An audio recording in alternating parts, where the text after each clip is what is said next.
নমস্কার বন্ধুরা, আমি অঙ্কিতা আর আনফিল্টার স্মাইলের নতুন আরেকটি ভিডিওতে আপনাদের সকলকে অনেক অনেক স্বাগত। সকাল 9টার সময় আমরা চেক আউট করে বেরিয়ে পড়েছি এয়ারপোর্টের উদ্দেশ্যে। হ্যাঁ, চেন্নাই শহরটাকে বাই বাই করতে করতে আজকে ফিরে যাচ্ছি কৃষ্ণনগরে। প্রচণ্ড তাড়াহুড়োর মধ্যে সেইভাবে বাচ্চাদেরকে কিছুই খাওয়ানো হয়নি, উঠে চড়ে অনেকটা লেট করে এয়ারপোর্টে গিয়েই ওদের ব্রেকফাস্টটা করা হবে। এমনিতেই বাচ্চারা বাইরের স্যান্ডউইচ, পিৎজা এগুলো খেতে ভালোই বাসে, তো কোনো প্রবলেম নেই। আর এই যে আদি চোখ মুখ তো দেখেই বোঝা যাচ্ছে ও কতটা অসুস্থ ছিল। আমরা ফাইনালি পৌঁছে গিয়েছি 30 মিনিটের একটা ছোট্ট ট্যাক্সি জার্নির পরে, এবং এখানে পৌঁছেই ভেবেছিলাম হাতে এখনো প্রচুর সময় আছে, কারণ ফ্লাইট 11টায়। কিন্তু বোর্ডিং পাস এবং আরও অন্যান্য প্রসেসিংয়ের মধ্যে দিয়ে যেতে যেতে বুঝলাম না হাতে তো সময় একদমই নেই, তাই ঝটপট করে চলে গেলাম ফুড জোনে কিছু একটা খাবার কিনতে। আর মেয়ে তো ফুড জোনে গিয়ে অত হিজিবিজি খাবার দেখার পরে এই যে মুখটা খানিকটা এরকম করে আসছিল, আমি আবার লুকিয়ে লুকিয়ে একটু ক্লিপ নিয়ে নিলাম। প্রচণ্ড রেগে গেছে, চকলেট ওকে কিনে দেওয়া হয়নি বলে। এরপরে ভুলিয়ে ভালিয়ে নিয়ে যাওয়া হলো।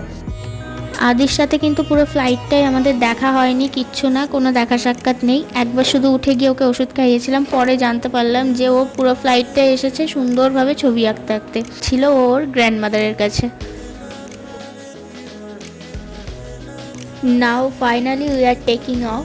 খুব শিগগিরই আবার আসবো চেন্নাই শহরটাকে এক্সপ্লোর করতে, এই ইচ্ছাটা মনে নিয়েই চেন্নাই শহরটাকে বাই বাই জানিয়ে আমরা রওনা দিলাম কলকাতার উদ্দেশ্যে।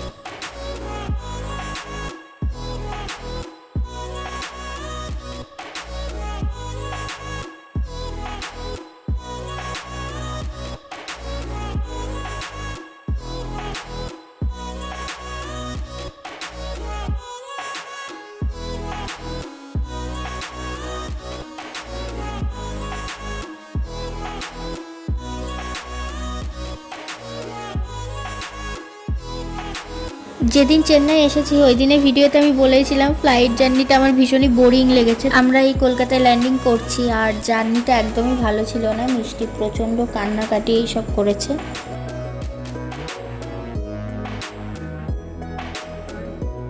মাঝখানে আর কোনো ক্লিপ নেওয়া হয়নি, যেহেতু লাঞ্চের টাইম ওভার হয়ে গেছিলো, তাই মধ্যমগ্রামের একটা ধাবা থেকে আমরা সেদিন লাঞ্চটা সেরেছিলাম। আর পাশেই ছিল ডিবাপি, তো ডিবাপি থেকে বিরিয়ানি নিলাম আর তার সাথে নিয়েছিলাম ফিরনি।